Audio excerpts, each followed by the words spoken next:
ನಮ್ಮೂರು ಕಣ್ಣೂರು. ಇವು 41 ದಿವ್ಸಿನ ಬೆಳೆದಾರಿದ್ವು ರೀ. ಈ ನಮ್ಮನೆಲ್ಲ ಹೂವು ಬಂದವ್ರಿ ಸೋಯಾಬೀನ್ಕ.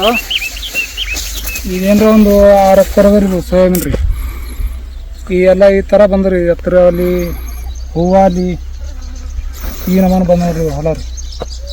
ಇದಕ್ಕೆ ಗೊಬ್ಬರ ಅಂದ್ರೆ ಶೋಭಾ ಸೈಲ್ ಗೊಬ್ಬರ ಹಾಕಿದೇವೆ ರೀ. ಈ ನಮ್ಮನೆ ಹೂವು ಅದಾವ ನೋಡ್ರಿ. ಹೂವು ರೀ, ಒಂದು ಸ್ವಲ್ಪ ಚಳ್ಳಿ ನೆನೆಯುವ ರೀ. ಈ ನಮ್ಮನೆ ಬಂದ್ರೆ ಅಷ್ಟು ಬೆಳಿ ರೀ. ಗೊಬ್ಬರ 1 ನಂಬರ್ ಅದ ರೀ. ಗೊಬ್ಬರ ಭಾರಿ ಕೆಲಸ ಮಾಡ್ಯದ್ರಿ ಇದು.